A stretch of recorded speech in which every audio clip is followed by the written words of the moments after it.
Hello and welcome to What the Tech from Boast AI, where we talk to some of the brilliant minds behind new and exciting tech initiatives to learn what it takes to tackle technological uncertainty and eventually change the world. Today, I'm honored to welcome a member of the Boast team onto the show, Mr. Shahed Khalili.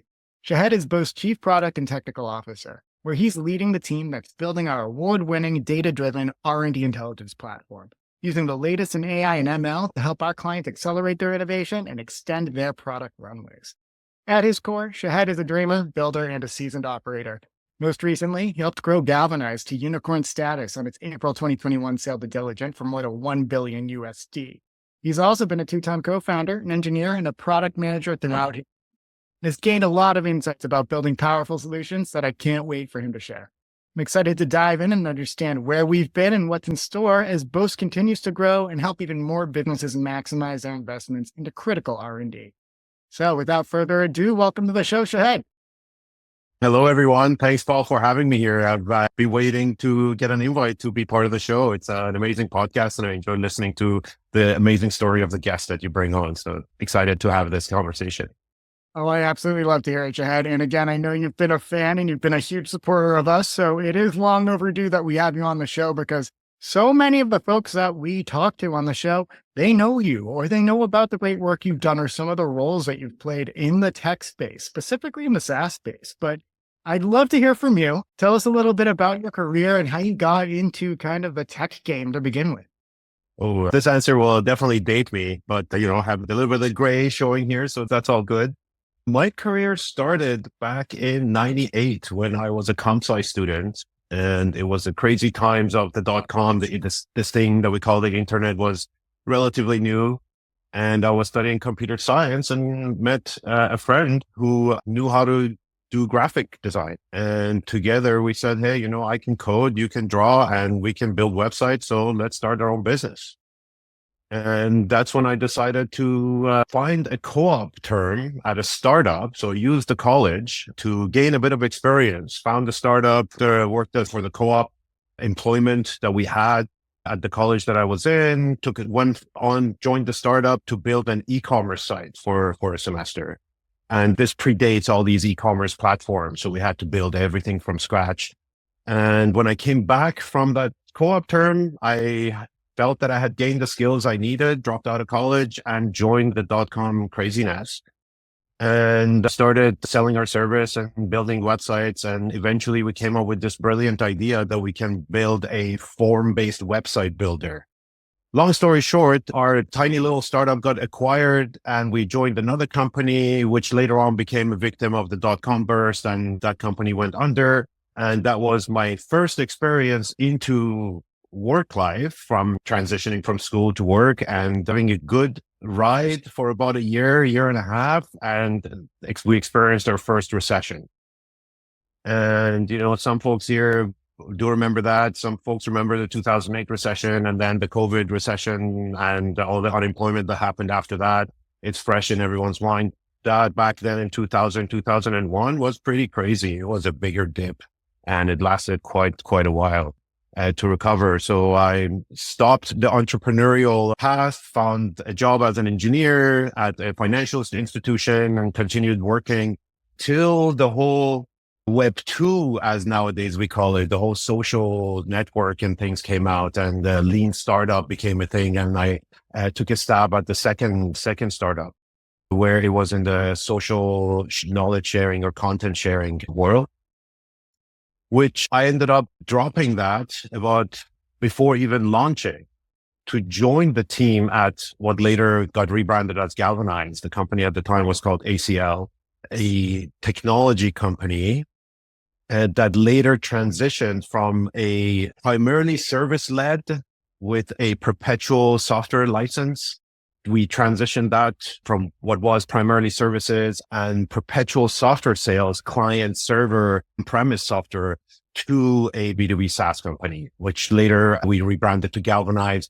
And in 2021, we got acquired by a company called Diligent, which now they are leading in the whole GRC space, and was a quite successful acquisition for them. And I was very proud to be part of that ride, very happy about the decision I made at the time to drop my entrepreneurial adventure and join this journey.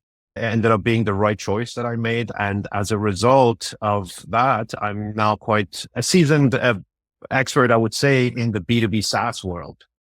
And that's my expertise. And that's how I ended up at Boast after. So I stayed with Diligent for about a year, made sure there is a good transition and everything from the product roadmap and everything is in place.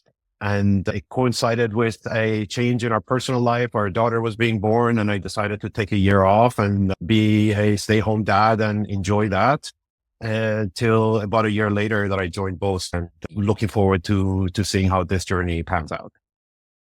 Shahed, that is incredible. First, I want to pull back on a few things that you mentioned. At the start, going all the way back to 1998, it might be recency bias because I just edited a podcast with John Leodier of Travel AI, and he was talking about how we're in the age of AI right now.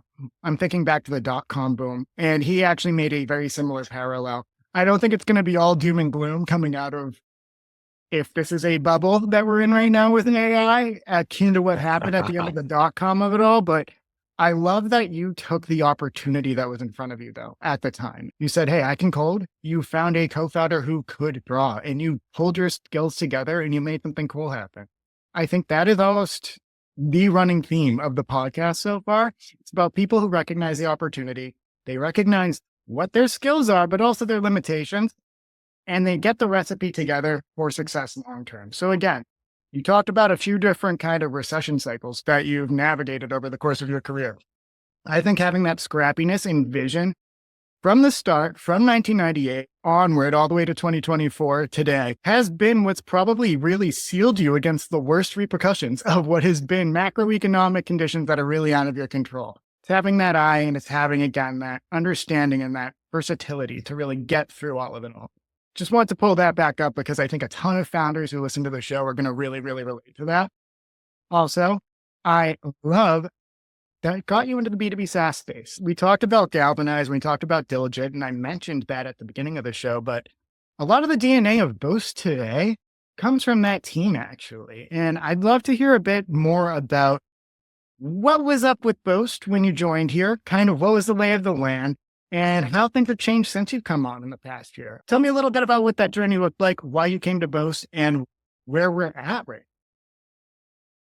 Great question. And definitely a lot to unpack there, as I've been going through that from the moment I started talking to Boast about joining the company till today that we're talking about it. And it's what makes Boast desirable for me or attractive to me is the fact that it's going through a similar kind of transition as a company, that the company's started from primarily and purely services. And as a result of them offering this service, they end up, and this predates me before me joining, building a whole lot of tooling for our own consultants who can do their job better, faster, and deliver a more accurate and higher amount tax claim for our customers than anyone else can, because of the tooling that they built in-house or I say they because it predates me, we have built in order to serve our customers. But primarily the users of that technology was internal, our own consultant.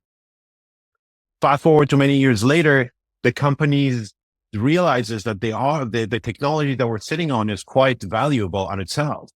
And there's a lot of potential in building on top of that in order to expose it to customers and delivering value to our customers through the software interface alone. And as a company going through a transformation in being purely services to being a technology-backed services company to then later on in future becoming primarily a software-led organization. And that transition going through becoming a purely B2B SaaS company, that's something that I have expertise in. And I like to repeat that. I definitely feel the challenge. And why Boast? Because the space that we're in is something that I resonate with. Like, I'm a technology entrepreneur, technology builder. And now I'm in a position where I can help others like me do their job better through giving them the biggest capital that they can get through the tax incentives and everything else that our technology can offer them, which I will unpack shortly.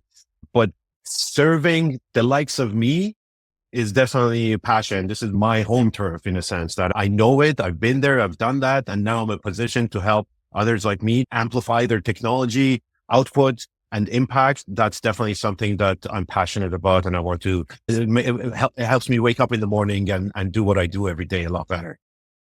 I think you hit the nail on the head with something you just said at the end there too. Amplify output and impact. I think when I joined Boast, my expectation for what an R&D tax credit service, to your point, was very different than what I actually see as the value we deliver to our customers today.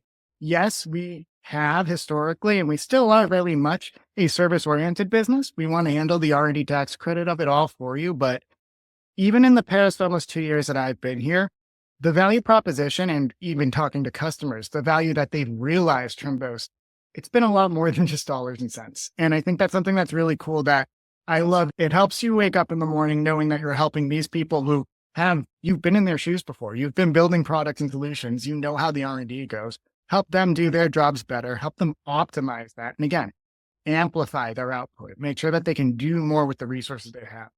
It's been eye-opening that it's not just crunching numbers all day on my side. It's about really understanding cool tech and making sure that everyone who we're working with can do as cool, if not cooler things than what we've done at Boast already today. So I love to hear that.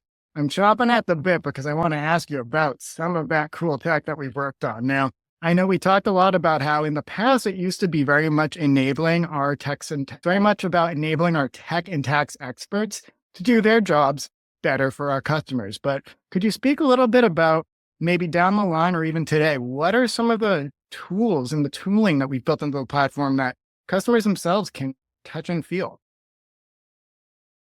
Great question. About what they can touch and feel today. Just I want to touch base on the output and outcome and impact keywords that you highlighted. I picked those words carefully because there's two things that we offer our customers that makes us very different from your average R&D tax consultants, whether in Canada it's Shred or in the US it's your payroll credit or tax credit. We give you the biggest tax return, the tax claim, the biggest amount that then you can reinvest back in your R&D to build more and increase your output. But that's what everyone else does. In addition to that, we give you additional insights into your R&D investment, which will help you make better decisions that will amplify your outcome. And that's the part that technology offers, the technology stack that we've built, the insights into your R&D data. And that's what helps you make better decisions and amplify your outcome. And today, what our customers can tangibly face is that insights that once we do as part of doing your R&D claim, naturally, we need to look at where your R&D investment went to identify how much of that work was eligible for your claim, for your tax incentive.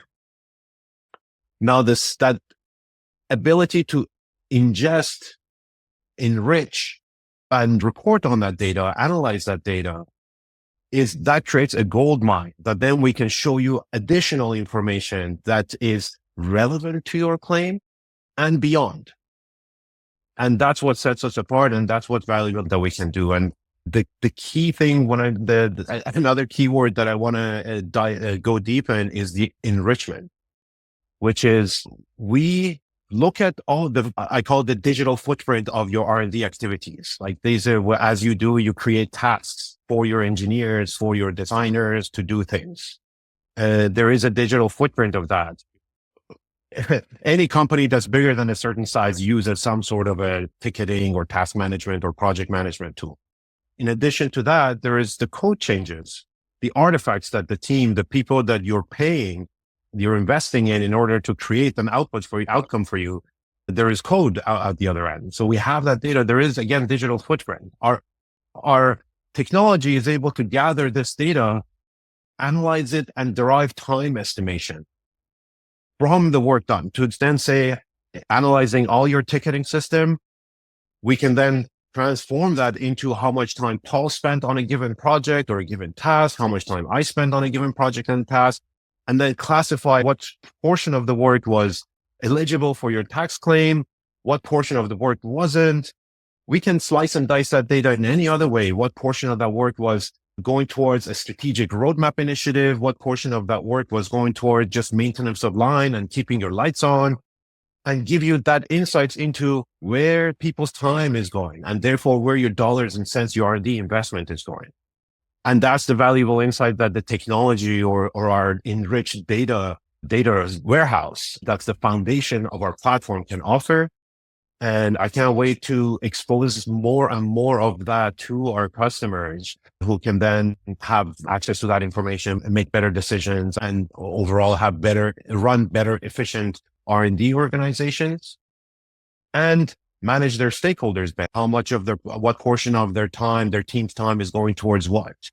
Or if they plan to say that our roadmap is going 30% towards this, 20% towards that, 50% towards keeping the lights on, we can compare it against actuals by looking at that enriched data set and say, oh, well, we said this, but in actuality, people are spending 90% on bug fixes. And that's why the roadmap is not moving forward.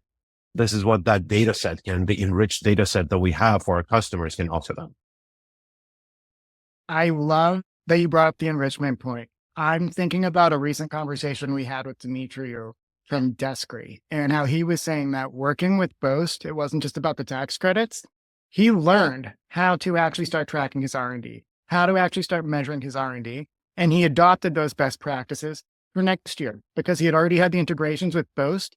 It became an even more seamless process, and he improved his own internal workflows to drive better R&D and also get more money at the end of the day. And I'm also even thinking, I was talking to Abhinav from Stable last night, and he was saying that even how they incorporated changed based on conversations they were having with Boast. They had offices in the US, they had offices in Canada. There were rules about what qualifies based on whether you're a CCPC, if you're a Delaware C Corp, and all the above.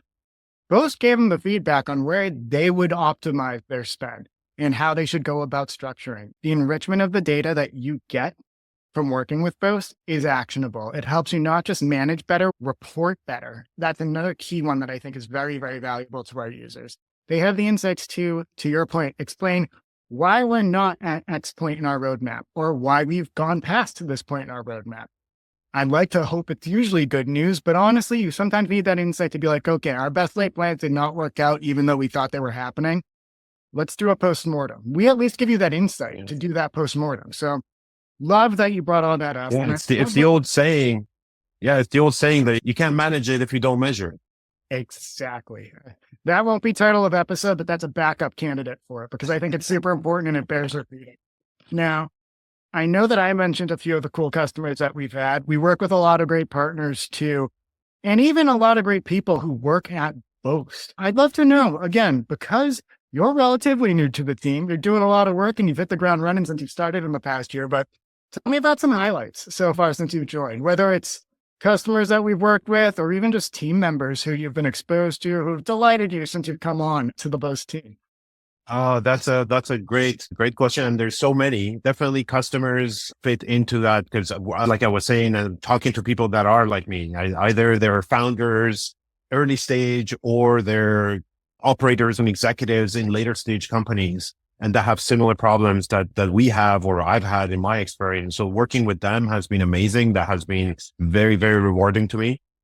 Definitely the people stand out. But culture is one of the things that is really strong and that was sealed the deal for me that, oh, I'm going to be here for a long time. Culture is great. I want to focus in on our product and engineering department for this, but overall the company is amazing. Coming here, like we're a remote team predominantly. We have shared offices that we use so people can have access to office, but we're for the most part, fully remote and distributed. We have engineers in Europe, in North America, in Canada, in the US. And how we work together and the culture that the people who had the culture and are receptive to what I was bringing into the table in terms of building those high velocity, effective product and engineering team, where we can, with a small team that we can have an amazing output. And with a distributed team that we are, by adopting things from like open source communities, like how they collaborate together, how they communicate with each other, how they care about building an amazing art, building a beautiful software instead of fulfilling requirements and closing user stories. That's the culture that we have here, and everyone has been open to changing to that culture. Has been what has sealed the deal for me in having joined an amazing company. Definitely something that I do want to talk about more, how we operate and how we're able to do so much with such a small team. Yeah, and Shahed, I can absolutely attest to that. I think another key piece of it all is we're hungry, and that's something I see across the board in all departments. We're smaller on a lot of teams than I think you might expect if you didn't work at Boast, because our folks really have that passion and they're really hungry, and we put in the hours. And it's, again, a shared ethos I see in sales, on the TSM side, in my go-to-market team, when you're talking to the customer success team. I've been at a lot of companies and I've not seen necessarily that consistency of spirit, which, and to your point, as a remote employee, one of the few folks here on the East Coast of the US calling in, I never feel at a distance from my team here. So I actually do think that that is a really cool point that's unique about Boast that I really want to highlight. You don't have to have somebody physically in your backyard to be the best playmate for you, especially if you're going to be starting a business, or especially if you just need some good coworkers, and also meet them at their level when it comes to energy. But I digress on that front. Now, bringing it back actually to Boast, and I know we talked a lot about what's great about the product, and we teed up a little bit about what's in store and about what teams can actually action on from the product today, but could you give a little more of a forecast of maybe what we can expect over the next few months, if not the next year, as we work on some more cool stuff over here at Boast? That it's more and more of making those insights that we can draw from your data, making that accessible to you. What at a very engineering level, I call it the data warehouse of your R&D operational data. So you can slice and dice it to however suits your needs to run your department better and report to your stakeholders better. And that's what I'm excited to roll out towards the end of the year and throughout the year. That helps our customers have more insights to their tax credit proactively as it's building out, be able to predict what it will be, have visibility to other areas of their R&D environments and all of that. That's very cool stuff that we're going to be launching in the coming year and a half. Oh, I love it. And again, it's recency bias. I know you know that I've been looking at some survey data that we've talked to some of the folks who ideally will be customers of Boast in the future. I think having that data warehouse is something that they desperately need when it comes from a product development and R&D standpoint, regardless of what industry or sector you're in. And I'm so glad that Boast is seizing on that opportunity to deliver too. Yeah, and it's becoming a more and more of a problem in the industry in the post-COVID era, with so much of the work being done remote and the executives feeling they don't have visibility to what's being done. As a result, we're seeing many organizations are calling people to come back to office. Like, if I can see your physical presence, then I assume you're working. That may or may not be true. If there is code at the end, that means they've done things. And then if they've done this effectively, the project management, then that means they've done it effectively or efficiently. There are many different ways that you can show how people are productive than butts and seats in a physical office. There is more and more need for having that visibility. It's bi-directional. Like engineering teams, they want to show transparency to the rest of the organization to say, hey, this is what we're doing. Make sure that we are aligned and working on the same thing. The shorter the feedback loop, the better. The more transparency to the rest of the organization, the better for everyone. The need for that visibility and transparency is bi-directional. So I feel that what we have is going to solve many people's problem, that they want to have that transparency and visibility. Absolutely. And not to get too timely about it, but I also think broadening it out and thinking just macroeconomically too, there's a lot of uncertainty these days, and every single dollar counts and every single investment counts. You can work smarter, but again, you can make sure that you're really, really locked in and accurate with your runway estimations, and also maximizing the new capital coming in just by optimizing your R&D processes. So again, I think it's been a weird 2024 with everything you see in terms of interest rates and lending, and then you look at VC and then elections in the States and elsewhere. A lot of people have been concerned, and I think that if you can just better visualize your investments from the top down, which Boast helps you do, at least as it relates to R&D, you can rest a little more assured. You can sleep a little easier, and also your business will just be in better shape. Yeah, it definitely isn't. There's a very good parallel there in the world of sales. Yeah. And I remember where Gone came out. I don't know, 5 years ago, 6 years ago. Kind of the COVID timeline is all a time warp there. But anyways, it's fairly recent. And when it came out, I remember there was quite a lot of resistance when we were rolling it out in our company and every single other company that I talked to, that the individual sales rep were like, hey, we don't want to be policed. We like having that autonomy on how we handle a conversation between myself and a prospect. But over time, they realized how much value they're getting themselves by having that transparency to those conversations that they're fully in control of. They still have empowerment and autonomy on that conversation. That transparency that they give, the level of coaching that they get from their supervisors, the level of help that they can get from product managers or other places in the organization, it's just crazy. Nowadays, you talk to every single sales rep, Gong is their favorite thing. Where initially it came out, they saw it as, no, I don't want this. I don't want Big Brother watching over me. What is this? Take this away from me. Now it's changed. And this is the exact same thing in the R&D world, that it's no different. In fact, salespeople commit to a quota. In R&D and engineering, we commit to a roadmap.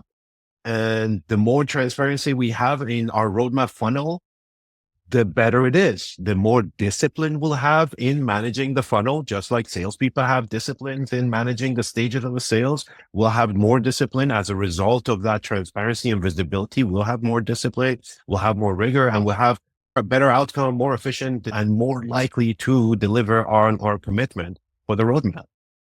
And even speaking for the marketing and go-to-market side of it all too, ensuring that all of your teams are telling the same story. I mean, it's a good record. I love that you brought Gong in. Immediately, I'm just thinking about how essential the Gong calls have been to understanding what we do here at Boast and understanding tax code. Flip side on the R&D analysis and the insights that you can gain from the Boast platform too. I understand so much more about what customers are able to do when you can actually look at that roadmap, understand what goes into executing it beyond even just the numbers, the individuals and the activities and the story that comes out of that. That's part of claim prep. That's part of what the Boast platform does for our tech writers. But I even just think as a marketer, it's made this all peanut butter and jelly for me. It's made it easy to eat, easy to digest, which is so cool. And to see something that is so deep in the product realm, having an impact even on the marketing side, that's such a powerful solution. So I'm so glad that that's what we're building Boast out to be. It's what Boast already is in many respects. But knowing that we're at time, I do want to throw in the final question. It's the $1 million question here.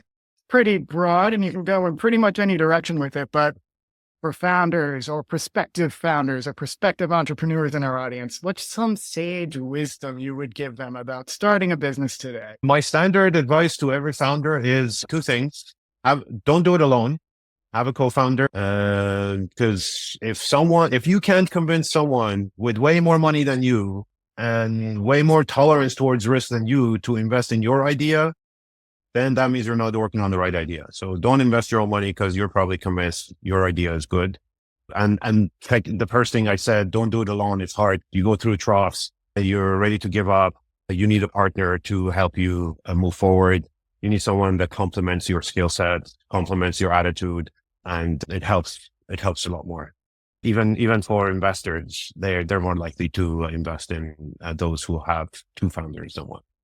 I love it. Yeah. And the story that you can tell with two founders is a much better story, I think, sometimes too, just because, again, you can show those different skill sets and that you recognized your limitations and what you needed to pull in. So I love that. And again, on the funding front too, I can't not say non-dilutive funding. I know that's not going to get you started, but that can be one piece of the puzzle. It's also part of that consumer research. You want your customers to actually buy your product. And when you're doing that research and building your MVP, that's part of it. Your investors need to buy in on it too. So I think that's amazing advice. Shahed, I cannot thank you enough for joining me. This was an absolute pleasure. Thank you for having me. I look forward to listening to more of the podcast. Absolutely. Thanks a ton.